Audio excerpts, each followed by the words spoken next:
हिंदीच नव्हे तर इंग्रजी भाषा देखील चौथीपर्यंत शिकवली जाऊ नये, मातृभाषेतूनच चौथीपर्यंत शिक्षण दिलं पाहिजे असं स्पष्ट मत ज्येष्ठ साहित्यिक आणि अखिल भारतीय मराठी साहित्य संमेलनाच्या अध्यक्षा तारा भवाळकर यांनी व्यक्त केले।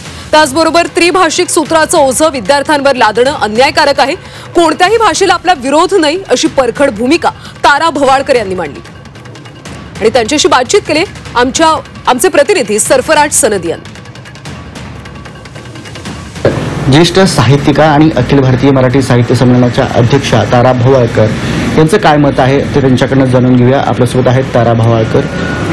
पण आता हिंदी सक्ती जी करण्याचं एक धोरण सरकारने घेतलेलं आहे, काय पहिली प्रतिक्रिया आपली? हिंदी सक्तीचं म्हणण्यापेक्षा सरकारचं म्हणणं असं आहे की शालेय पातळीवर त्रिभाषा सूत्र राबवायचं आहे। याचा अर्थ विद्यार्थी ज्यावेळेला शिक्षणाला सुरुवात करतो त्या पहिल्या वर्गापासून त्याला 3 भाषा या अभ्यासक्रमामध्ये शिकवायच्या।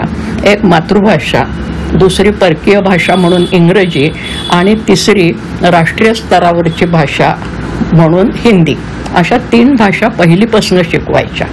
मी गेली 45 वर्ष आयुष्यातली शिक्षक म्हणून निरनिराळ्या स्तरावर भाषांचं अध्यापन केलेलं आहे। इंग्रजी, मराठी, हिंदी, संस्कृत या सर्व भाषांचं महाविद्यालयापर्यंत आणि विद्यापीठापर्यंत।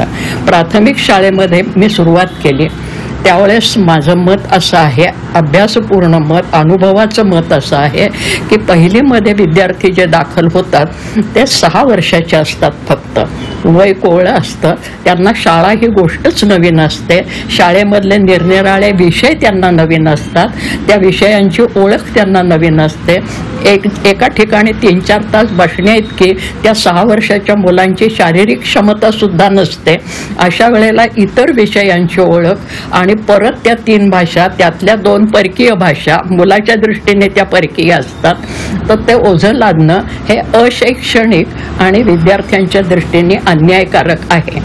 आताच या गोष्टी सगळ्या केल्या जात आहेत, कुठेतरी यामध्ये सरकारचं धोरण जे आहे ते चुकीच्या पद्धतीने चाललंय असं वाटतं का?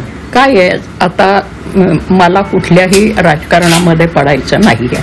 मी एक शिक्षक म्हणून, एक पालक म्हणून आणि एक नागरिक म्हणून फक्त माझी मतं मांडते आहे।